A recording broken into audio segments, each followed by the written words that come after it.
నమస్కారం అందరికి. ఇప్పుడు మనం డిగ్రీ ఫస్ట్ ఇయర్ వాళ్ళకి ఫస్ట్ సెమ్ లో సాంస్క్రిట్ 6 క్వశ్చన్స్ చూసాం కదా. ఇప్పుడు 7th క్వశ్చన్ చూద్దాము. 7th క్వశ్చన్ లో మనకి ఏముంటదంటే ప్రతిపదార్థ ఉంటది. సేమ్ ఇంటర్మీడియట్ లో మనకి ఎలా ఉంటది, వాళ్ళు శ్లోకం ఇస్తారు, దానికి ఇంట్రడక్షన్ పదవి భాగం చేయాలి, మళ్ళీ ప్రతిపదార్థం రాయాలి, ఇంకా భావం రాయాలి కదా. సో అలానే సేమ్ ఇది కూడా సేమ్ అలానే ఉంటది. ఇక్కడ మనకి ఏ లెసన్ లో నుంచి వచ్చినాయి అంటే హిమాలయో నామ్ నగాది రాజా. సో ఇక్కడ మనకి ఏదైతే హిమాలయ మౌంటైన్స్ ఉన్నాయో దానికి రిలేటెడ్ 20 ప్రతిపదార్థాలు ఉన్నాయి. 20లో నుంచి మనకి ఏమవుతుంది అంటే ఫస్ట్ 10 లో నుంచి 2 ఇస్తారు ఎగ్జామ్ లో, సెకండ్ 10 లో నుంచి 2 ఇస్తారు, అంటే టోటల్ 4 ఇస్తారు ఎగ్జామ్ లో. ఎనీ 2 రాయాలి. సో ఒకవేళ మీరు చాయిస్ లో పెట్టుకోవాలంటే ఫస్ట్ 10 రీడ్ చేస్తే అందులో నుంచి 2 వస్తాయి. అంటే కంపల్సరీగా ఫస్ట్ 10 కంప్లీట్ గా చదువుతాము అని అనుకుంటేనే మీరు ఫస్ట్ 10 రీడ్ చేస్తే అందులో నుంచి కంపల్సరీగా 2 వస్తాయి. కొన్నిసార్లు ఏమవుతుందంటే ఫస్ట్ 10 లో నుంచి ఒకటి వస్తుంది, లేదంటే ఏవైతే మిగిలిన లెవెల్ నుంచి 20 ఉన్నాయో అందులో నుంచి 3 రావచ్చు. సో సేఫ్టీకి 20 చదువుకుంటే బెస్ట్. సో ఇక్కడ మనకి ఫస్ట్ 10 మాక్సిమం అయితే ఫస్ట్ 10 లో నుంచి 2 ఇస్తారు, లెవెల్ నుంచి 20 వరకు 2 ఇస్తారు. అంటే ఫస్ట్ 1 నుంచి 10 వరకు, మళ్ళీ లెవెల్ నుంచి 20 వరకు, అంటే ఇందులో నుంచి 2 ఇస్తారు, ఇందులో నుంచి 2 ఇస్తారు, అంటే టోటల్ 4 ఇస్తారు ఎగ్జామ్ లో. 4 ఇస్తే మనం ఎనీ 2 రాయాలి కాబట్టి ఒకవేళ మీరు 1 to 10 చదువుకున్నా కూడా కంప్లీట్ గా చదువుకోవాలి. మళ్ళీ ఆప్షన్స్ ఏం పెట్టుకోవద్దు, ఎందుకంటే ముందే ఉన్నాయి 20, మళ్ళీ 10 చదువుకునే దాంట్లో కూడా ఆప్షన్స్ పెట్టుకుంటే ఆ 10 లో నుంచి మళ్ళీ చదువుకొని వస్తే ఏం చేస్తారు, అప్పుడు ప్రాబ్లం అవుతుంది కదా. సో అందుకే 10 కంప్లీట్ గా రీడ్ చేసుకోవాలి. అంటే బట్టి కొట్టకపోయినా కూడా ఆ 10 కంప్లీట్ గా ఇట్లా అర్థం చేసుకోవాలి. అర్థాలు ఏమొస్తే అట్లీస్ట్ భావాలన్నా నేర్చుకుంటే ఈజీగా రాయొచ్చు. సో ఇప్పుడు మనం ఫస్ట్ వన్ చూద్దాము. ఇది ఇంట్రడక్షన్ ఏముందంటే this lesson is taken from the first canto of Kumara Sambhavam written by the great poet Kalidasa. So ఈ లెసన్ అంటే ఎక్కడ నుంచి తీసుకున్నారంట, కుమార సంభవం అనే స్టోరీ నుంచి తీసుకున్నారంట. అది ఎవరు రాశారంట, కాళిదాస్ అనే కవి రాశారంట. నెక్స్ట్ ఇక్కడ మనకి శ్లోకం ఇచ్చినారు. సో ఆ శ్లోకం ఇచ్చిన దానికి పదవి భాగం, అంటే ఇచ్చిన శ్లోకానికి పదవిగా, అంటే సింగిల్ వర్డ్ గా డివైడ్ చేసినారు. సేమ్ ఇంటర్మీడియట్ లానే ఉంటది, ఏం చేంజెస్ ఉండదు. బట్ అక్కడ వేరే లెసన్ ఉండే కాబట్టి ఇక్కడ వేరే లెసన్ ఉంటది, అంతే తేడా. నెక్స్ట్ ప్రతిపదార్థం అంటే ఏంటిది, ఏవైతే మనం విడదీసిన అక్షరాలు ఉన్నాయో అవన్నిటికీ ఒక్కొక్క దానికి మీనింగ్స్ రాయాలి. తర్వాత ఆ మీనింగ్స్ అన్ని కనెక్ట్ చేసి ఒక భావం వస్తుంది. సో ఆ భావం రాయాలి. అదే ఇప్పుడు ఫస్ట్ శ్లోకం ఏముందో చూద్దాం మనం. అత్సుత్యరస్యం దిశి దేవతాత్మాన్ హిమాలయో నాం నగాది రాజా పూర్వపరో తోయనిధి వాగాయః స్థితః పృథ్వీయ ఇవ మాగదండన. సో ఇక్కడ మనకి ఇది శ్లోకం ఇచ్చినారు. పదవి భాగం అంటే ఏంటిది, ఏం లేదు, జస్ట్ ఇక్కడ ఉన్న వర్డ్స్ ని ఎక్కడెక్కడైతే మనకి ఒత్తులు, అంటే ఇక్కడ ఈ అని ఉంది కదా, సో ఇలా ఏదైనా ఒక పెద్ద వర్డ్ లో ఎక్కడి వరకు అయితే ఒత్తుందో అక్కడ వరకు స్టాప్ చేసి మళ్ళీ సెకండ్ ఏదైతే ఒత్తు నుంచి కంటిన్యూ, అంటే ఇప్పుడు ఇక్కడ వరకు ఒక వర్డ్ లా రాశారు. నెక్స్ట్ దీని కింద ఒత్తు ఏముంది, ఊ ఉంది. సో ఆ ఒత్తు నుంచి కంటిన్యూస్ గా వర్డ్ కామా పెట్టి మళ్ళీ రాశారు. మళ్ళీ నెక్స్ట్ వర్డ్ సేమ్ ఇక్కడ ఏదైతే శ్లోకం ఉందో దానికి కామర్స్ పెట్టుకుంటే రాశారు. అది మనకి పదవి భాగం. నెక్స్ట్ ప్రతిపదార్థం అంటే ఇక్కడ రాసిన ఒక్కొక్క అక్షరానికి మీనింగ్ రాయాలి. సో ఇక్కడ మనకి ఏంది, ఉత్తరస్య దిశ అంటే ఏంటిది, ఇన్ ది నార్దర్న్ క్వార్టర్. అంటే ఇక్కడ మనకి వాళ్ళు ఇచ్చిన ఈ వర్డ్ ఏదైతే రెండింటిగా డివైడ్ అయిందో అప్పుడు మనకి ఏమని వస్తుంది, అస్థి ఉత్తరస్య అని వస్తుంది. సో అస్తుత్తరస్య అనే ఈ ఉన్న వర్డ్ ని అస్థి ఉత్తరస్యగా పదవి విభాగం చేసినాము. దాని మీనింగ్ ఏమొస్తుంది, ఏదైతే నార్త్ సైడ్ ఉన్న హిమాలయ, ద డివైన్ సోల్డ్ అంటే ఏంటిది, పవిత్రమైనది. హిమాలయ బై నేమ్, దాని పేరు ఏంటిదంట Himalaya. The king of mountains అంటే ఆ అన్ని మౌంటైన్స్ ల కల్లా అది కింగ్ అని చెప్పి. నెక్స్ట్ అస్థి అంటే ఏంటిది, ఈజ్. పూర్వ అపరౌ తోయ నిధి అంటే ఏంటిది, ఈస్టర్న్ ఇంకా వెస్టర్న్ సీస్ మధ్యలో అంటే ఏదైతే హిమాలయాస్ ఉన్నాయో అక్కడ కూడా ఏమున్నాయంట, ఈస్ట్ ఇంకా వెస్ట్ సైడ్ సీస్ ఉన్నాయంట. Next having extended of the earth staying as a measuring rod. So earth మీద ఎలా ఉందంట, ఎంత పెద్దగా ఉందంట హిమాలయ అనేది, ఒక మెజరింగ్ రాడ్ లాగా ఉందంట. అర్త్ ని మెజర్ చేసే ఒక పెద్ద మౌంటైన్ లాగా కనిపిస్తుందంట ఏంటిది, హిమాలయ. సో ఇక్కడ మనకి భావం ఏమి ఇచ్చినారు, there exist in the northern region. So north side ఉంటాయంట ఏంటివి, హిమాలయాస్.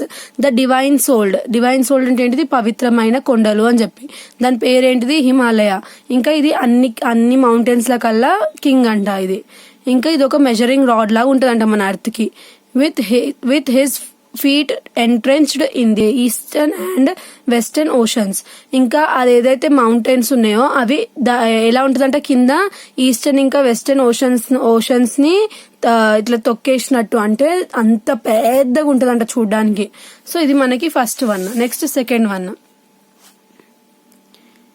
యహ సర్వశైల్యే పరికల్పః వత్స్యం మేరౌ స్థితే దోగ్ధరి దోహదశే బాత్సవత్ని రత్నాని మహౌషధిష్య పృతుపదిష్టః దుదూహుర్దా రిత్రిం. సో ఇక్కడ మనకి సెకండ్ వన్ శ్లోకం. ఇది పద విభాగం ఎలా చేశారు, సేమ్ ఇక్కడ వర్డ్స్ ఏవైతే ఉన్నాయో వీటిని తీసుకొని కామర్స్ పెట్టి ఇదే శ్లోకాన్ని మళ్ళీ రాశారు.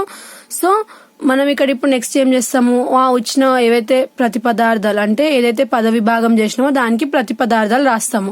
అంటే సింగిల్ వర్డ్ కి మీనింగ్ ఏమొస్తుంది అని చెప్పి. సో హిమవాన్ అని ఏంటిది, హిమాలయ.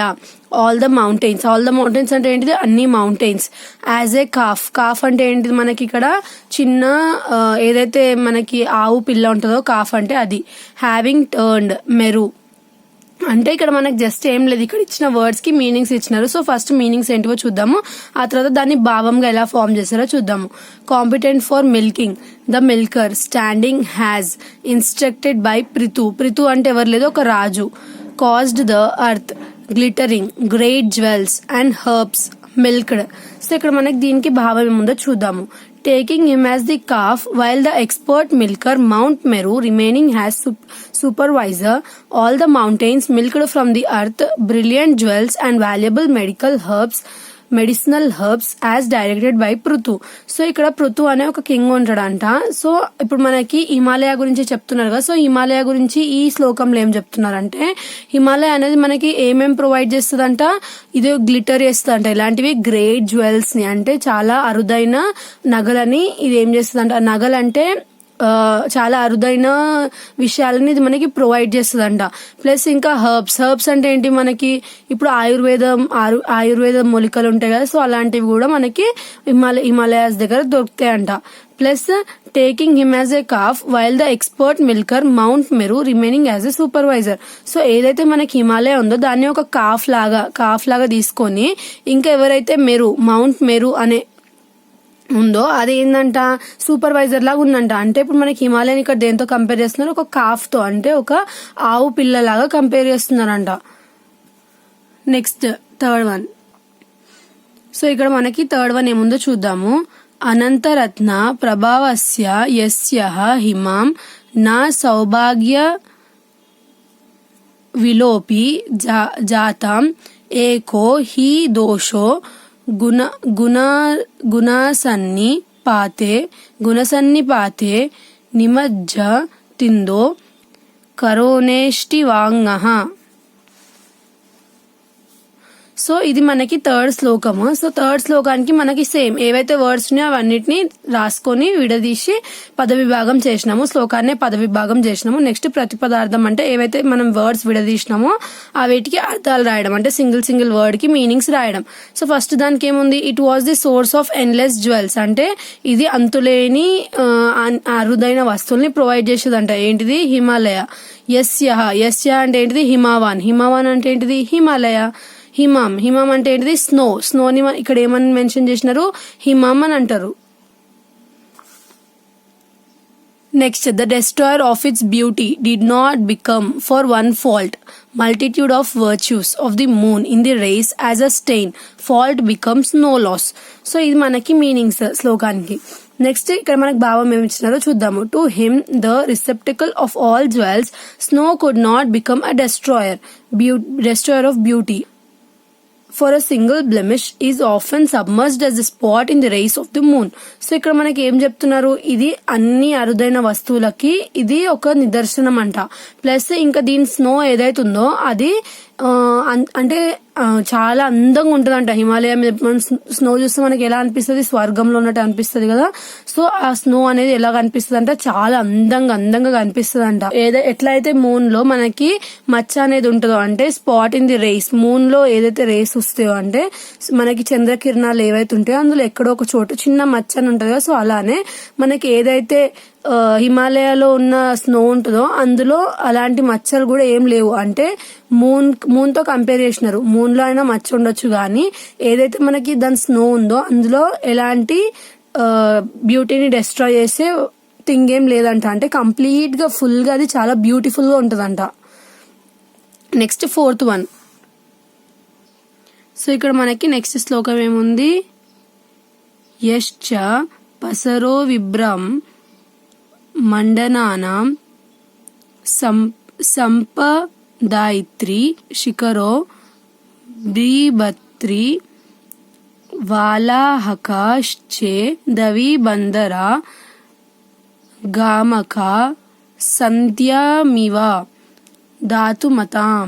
సో ఇది మనకి 4th శ్లోకం. సో 4th శ్లోకం కూడా పద విభాగం చేసినాము. ఇంట్రడక్షన్ అన్నిటికీ సేమ్ ఉంటది.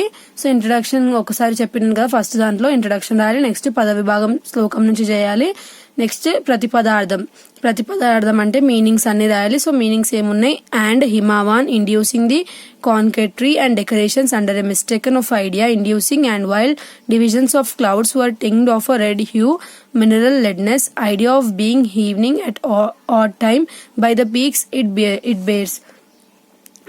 ఇప్పుడు మనం భావం ఏముందో చూద్దాము. On this peaks he bears the minerals that constitute the ingredients of the ungrams of celestial nymphs which produce an appearance of the intimely twilight. So ఇక్కడ మనకి ఏం చెప్తున్నారు, ఇది ఏదైతే మనకి హిమాలయ ఉందో దాని మీద ఆ పీక్స్ మీద హీ అంటే ఎవరు, హిమాలయ ఏం బేర్ చేస్తుందంట, చాలా మినరల్స్ ఎలాంటి మినరల్స్, అవి కొన్ని మంచి ఏవైతే అరుదైన వస్తువుల్ని క్రియేట్ చేసే ఇలాంటి మినరల్స్ ని హోల్డ్ చేసుకొని బేర్ చేసుకొని ఉంటదంట ఎవరు, హిమాలయ. నెక్స్ట్ 5th వన్, ఆమె కలాం సశ్చరతాం ఘనానాం క్షయమదః సానుగతాం నిషేవ్య ఉద్యేజిత్ వృష్టి బిరాశ్చయంతే శృగ్నాని యస్యాత్ పవాంతి సిద్ధః. సో ఇది మనకి 5th శ్లోకము. ఇందులో కూడా పద విభాగం చేయాలి శ్లోకంని చూసి. నెక్స్ట్ ఏదైతే ప్రతిపదార్థాలు ఉన్నాయో అవి ఏమిచ్చినారో చూద్దాము. Siddhas to the middle part of the mountains moving clouds lower, అదహ అంటే lower, sought the shade having enjoyed by the rain having been troubled to Himavan sunny peaks reached. So దీని భావం ఏముందో చూద్దాం. Having enjoyed the cool shade of the clouds that moved about the slopes of the mountain, the Siddhas move in the east to the sunny peaks to escape the shower that is likely to drench them. So ఏంటిదంటే ఇది ఎప్పుడైతే మనకి ఇప్పుడు హిమాలయ మీద ఎవరు ఎక్కువ ఉంటారు, సాధువులు ఉంటారు కదా. సో అలాంటి సాధువులు ఏం చేస్తారంట, ఏదైతే కూల్ షేడ్ క్లౌడ్స్ మధ్యలో అంటే హిమాలయ మీద ఉన్న క్లౌడ్స్ దగ్గర వాళ్ళు కూల్ షేడ్ ఎంజాయ్ చేసిన తర్వాత ఎప్పుడైతే వాళ్ళు మౌంటైన్ లో స్లోప్స్ ఉంటాయి కదా, అంటే మౌంటైన్ అనేది మనకి ఎలా ఉంటది, ఇలా ఉంటది కదా. సో ఎప్పుడైతే వాళ్ళు ఈ మౌంటైన్ ఇక్కడ పీక్స్ కి వచ్చినప్పుడేమో వాళ్ళు కూల్ షేడ్ ని ఎంజాయ్ చేస్తారో, ఎప్పుడైతే వాళ్ళు ఇట్లా కిందకి దిగుతారో స్లోప్ మధ్యలోకి, అంటే ఇక్కడ దిగినప్పుడు వాళ్ళు ఏం చేస్తారంట, సిద్ధాస్ ఎక్కడికి వెళ్తారంట అంటే జల్దీ మూవ్ అవుతారంట ఇక్కడ నుంచి. ఈ ప్లేస్ లో ఎక్కువసేపు ఉండడం వల్ల ఏమవుతుందంటే ఇక్కడ నుంచి ఉన్న స్నో మొత్తం వాళ్ళ మీద పడి వాళ్ళు ఏమవుతారంటే దీంట్లో మొత్తం మునిగిపోయేలాగా, అంటే డ్రెంచ్ దెమ్ అంటే ఏమవుతుందంట వాళ్ళు మొత్తం పూర్తిగా మునిగిపోయేంత స్నో పడుతుందంట. అంటే అంత బాగుంటదంట అక్కడ. ఏదైతే హిమాలయాలు ఉన్నాయో హిమాలయాల మధ్యలో ఎప్పుడైతే అంటే ఎవరైతే సాధువులు ఉండో వాళ్ళు రీచ్ అయినప్పుడు వాళ్ళు ఆ స్నోకి మునిగిపోతామేమో అని భయంతో జల్దీ ఏం చేస్తారంట, ఒక హేస్ట్ అంటే ఒక మంచి సన్నీ పీక్ ఎక్కడైతే కొంచెం ఎండగా ఉంది అంటే వాళ్ళకి వాళ్ళు రక్షణగా అంటే ఏం స్నో పడకుండా ఉంచుకుంటారో అలాంటి ప్లేస్ కి మూవ్ అవుతారంట జల్దీ. నెక్స్ట్ 6th వన్, పదం తుషారస్తు తి దౌరతాం యస్మిన్ దృష్టవాపి హతాద్వీపానాం విదాంతి మార్గే నగర ద్వమూర్తో మూర్త్యా పలో కేసరీనాం కిరాతః. సో ఇక్కడ మనకి ఇది 6th శ్లోకము, దానికి పదవిభాగం సేమ్. మనం ఒకవేళ మీకు పదవిభాగం అనేది ఇట్లా ఒక్కొక్క సింగిల్ వర్డ్ కి చేయడానికి రాకపోతే ఏం చేయండి, ఇదే శ్లోకానికి కామాస్ పెట్టుకుంటే మొత్తం పదవిభాగంలో రాసేసేయండి, ఏం పర్వాలేదు, రాయొచ్చు అలా కూడా. ఆ తర్వాత మీనింగ్స్, ఒకవేళ మీకు ఆ శ్లోకంలో ఒక 5 words 6 words కి మీనింగ్స్ వస్తే ఆ 5 words 6 words ఇలా రాసేసి దాని మీనింగ్స్ రాసేసి భావం రాయండి, ఏం కాదు, అలా కూడా రాయొచ్చు. ఒకవేళ మీరు కంప్లీట్ గా నేర్చుకోగలుగుతామంటే నేర్చుకోండి, ఒకవేళ అలా నేర్చుకోలేమంటే ఏదైతే శ్లోకం ఉందో దానికి కామర్స్ పెట్టుకుంటే సింగిల్ వర్డ్ రాసుకుంటే పద విభాగం చేసేసి ప్రతి పదార్థం రాసేటప్పుడు మాత్రం మీకు అందులో ఒక 5 words అని 6 words అని వచ్చి ఉంటాయి కదా, సో ఆ వర్డ్స్ మాత్రమే రాసి దానికి మీనింగ్స్ రాయండి, రాసి భావం అనేది కరెక్ట్ గా రాయాలి. In these mountains, hunters' elephants has been killed of the lions, dropped from the concavity of their claws by means of pearls. The bloody stains washed off by melting down of the snow. The way, though did not see, able to know the way. So ఇక్కడ మనకి భావం ఏముందో చూద్దాము. There the Kiratas could follow the footmarks of the lions that have killed the elephants despite the blood having been washed by the snow, since they could notice the pearl dropped from the cavities of their claws.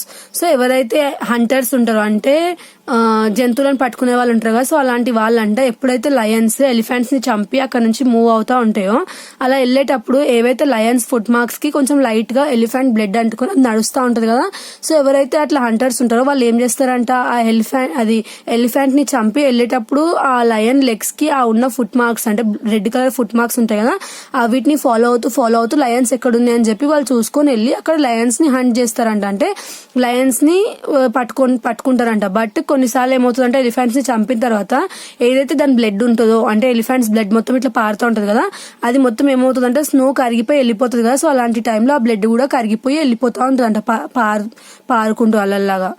Next 7th, న్యశ్చార ధాతుర సేన యత్ర భుర్జత్వచ కుచర బిందు శోన వ్రజంతి విద్యాధరసుందరిని నా మనగ్న లేఖక్రియ యోపయోగం. So ఇట్లా శ్లోకం అనేది మనకి పెద్ద word ఉంటే మనం ఏం చేయాలి, హాఫ్ గా కట్ చేసుకొని రీడ్ చేయాలి. సో ఇప్పుడు 7th one మనకి ఏముంది, పద విభాగం సేమ్, వీటిని కామర్స్ పెట్టి రాయండి. నెక్స్ట్ ప్రతిపదార్థాలు అంటే సింగిల్ వర్డ్ కి మీనింగ్ రాయాలి, ఏమేమి ఉన్నాయి.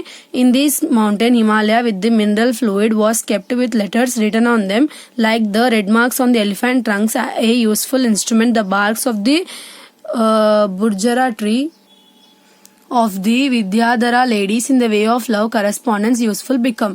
దీని భావం ఏంటిది, there the barks of the birch trees marked with the letters drawn with the mineral fluid and appearing as red spots on the body of elephants becomes useful to the beautiful women of Vidyadhavas or for their amatory correspondence.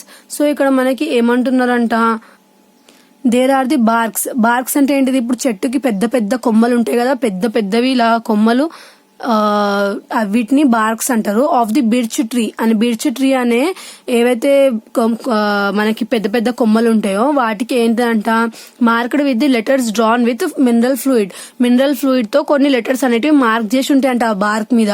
And appearing as the red spots, ఇవి ఎలా కనిపిస్తాయి అంటే red spots లాగా కనిపిస్తాయి అంట ఆ చెట్టు మీద ఉన్న మరకలు.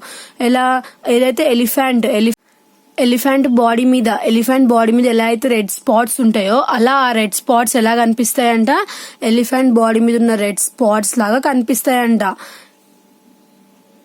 ఏంటివి, ఏదైతే ఆ మినరల్ ఫ్లూయిడ్ తోనే ఆ చెట్టు మీద ఉన్న కొన్ని మార్క్స్, అవి ఎవరికి ఉపయోగపడతాయంట, కొంతమంది బ్యూటిఫుల్ ఉమెన్ ఉంటారంట, ఎవరు వాళ్ళు, విద్యాధవాస్ వాళ్ళు, వాళ్ళకి అలాంటివి ఉపయోగపడతాయంట. నెక్స్ట్ 8th one, యహ పురయః నిచ కరంద్రః భాగాంధః రిముఖోయేన సమీరనేన ఉగ్నాస్యతమిచ్చతి కిన్నరానః తాన ప్రదాయి వ్యమి ఓపగాంత్యుముహు. సో ఇది మనకి శ్లోకము 8th వన్. దీనికి కూడా పద విభాగం చేయాలి. ప్రతిపదార్థాలు ఏమున్నాయంటే this mountain from the mouths of the caves rising with the wind of fluttering bamboos hollow parts filling about to sign high of the Kinnaras supplier of musical tunes to obtain as if fishing. So దీని meaning ఏంటంటే there are holes of the bamboo through which passes the wind blows from the mouth of the mountain caves seems to play accompaniment to the singing of the kinnaras who sing their songs in a high pitch. So ఇది మనకి per suppose ఒక cave ఉంది అనుకోండి, ఒక cave ఉంది mountain లో, అంటే cave అంటే ఏంటిది ఒక గుహ. ఆ గుహ పక్కనే మనకి ఏముంటది ఇలా అని బ్యాంబూ ట్రీస్ ఉన్నాయి అనుకోండి, బ్యాంబూ ట్రీస్ ఉంటాయి కదా. సో బ్యాంబూ ట్రీస్ ఉన్నాయి, ఇవి ట్రీస్, బ్యాంబూ ట్రీస్ ఉంటే అప్పుడు మనకి ఏమవుతుంది, ఏదైతే ఈ బ్యాంబూ ట్రీస్ మధ్యలో కొంచెం లైట్ గా హోల్స్ ఉంటాయంట. హోల్స్ ఉంటే ఎప్పుడైతే ఈ కేవ్స్ లో నుంచి గాలి అనేది హోల్స్ లో నుంచి వెళ్తుందో అదొక మ్యూజిక్ టైప్ వస్తుందంట, అంటే ఒక పెద్ద మ్యూజిక్ టైప్ వస్తుందంట.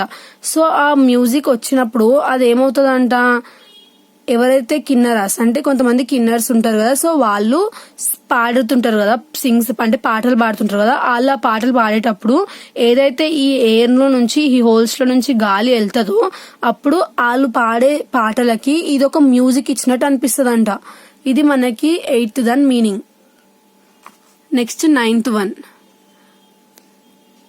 కపోల కణ్గుహు కరీబి వృణేతు విఘటితానాం సరళః ద్రుమానాం యత్రః స్తుతాశీరతయా ప్రస్తుతః సానూని గంధః సురభీకరోతి. సో ఇది మనకి శ్లోకము 8th వన్. 9th వన్ శ్లోకము. దీనికి పద విభాగం చేయాలి. ప్రతిపదార్థాలు in this mountain of their temples itching for assuaging by the elephants rubbed against of sarala trees by the issue of milk existed the scent the peaks perfumes. So meaning ఏంటిది, there the mountain slopes became fragrant. ఏదైతే mountain slopes ఉంటాయో అవి fragrant గా ఉంటాయంట. Fragrant గా ఎందుకు ఉంటాయంట, with the odour of milky juice of Sarala tree అనే ఒక ట్రీస్ ఉంటాయంట ఆ మౌంటైన్స్ మీద. ఆ మౌంటైన్స్ మీద ఆ ఉన్న ట్రీస్ నుంచి ఒక మంచి సువాసన అనేది వస్తుందంట. సువాసన చాలా మంచి ఓడర్ అనేది వస్తుందంట. వస్తే ఎందుకు వస్తుందంట, rubbed by the temples of the elephants to ease their itching. ఎప్పుడైతే ఎలిఫెంట్స్ కి దురద పెడుతుందో దాని బాడీ, మనలాగా అది హ్యాండ్ తో ఇలా దురద పెట్టుకుంటే గొక్కోలేదు కదా, సో అది ఏం చేస్తుంది అంటే దానికి బాడీ మీద ఇచ్చింగ్ అవుతే తన బాడీ తీసుకొని వెళ్ళి అది సరళ ట్రీస్ అనేటివి ఉంటాయి కదా దానికి వెళ్ళి ఇలా అని చెప్పి రబ్ చేస్తుందంట తన బాడీని. అలా రబ్ చేసినప్పుడు ఏదైతే ఆ సరళ ట్రీలో ఉన్న ఓడర్ అనేది ఉంటుందో అది ఏమవుతుందంట, రిలీజ్ అవుతుందంట. అలా రబ్ చేసినప్పుడు అది రిలీజ్ అయ్యి ఏదైతే మౌంటైన్స్ మీద ఒక మంచి సువాసన అనేది ఏర్పడుతుందంట. సో ఇది మనకి 9th దాని meaning. Next 10th one.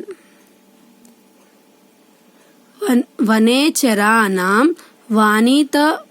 Vanitha సఖానాం దరిగృహోస్తంగ్న నిషత్త భాసః భవంతి యత్రోషాదయో రజంత మథో లపూరః Surat ప్రదీపః.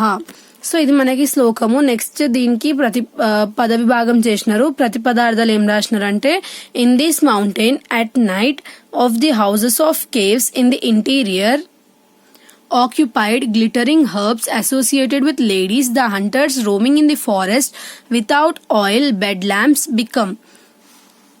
There the medical plants shed light into the cavities of the mountain caves inhabited by the sporting forest dwellers accompanied by their female without having a fed by oils.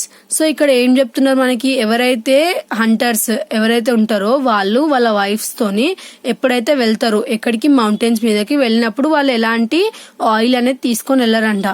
ఏంటిది లాంతర్ ఉంటది కదా, lamp, అలాంటివి ఏం తీసుకొని వెళ్ళాలంట. ఎందుకు తీసుకొని వెళ్ళాలంట, ఏదైతే మనకి మౌంటైన్స్ మీద మెడికల్ ప్లాంట్స్ ఉంటాయో అవేం చేస్తాయంట, లైట్ అనేది ప్రొవైడ్, అంటే అంత కాంతివంతంగా ఉంటాయంట అవి. వాళ్ళకి లైట్ కూడా అవసరం లేదు, ఆటోమేటిక్ గా లైట్ ప్రొవైడ్ చేస్తుందంట అక్కడనే. సో ఇవి మనకి టెన్ పదవి భాగాలు ఉన్నాయి. సో మనకి ఈ 10 లో నుంచి ఎనీ 2 రావచ్చు, కంపల్సరీగా 2 రావచ్చు. సో ఈ 10వి మీరు భావాలు నేర్చుకొని అట్లీస్ట్ ఉన్న శ్లోకంలో నుంచి ఒక 5 వర్డ్స్ మీనింగ్స్ నేర్చుకున్నా సరే మీరు ఈజీగా అటెంప్ట్ చేయొచ్చు.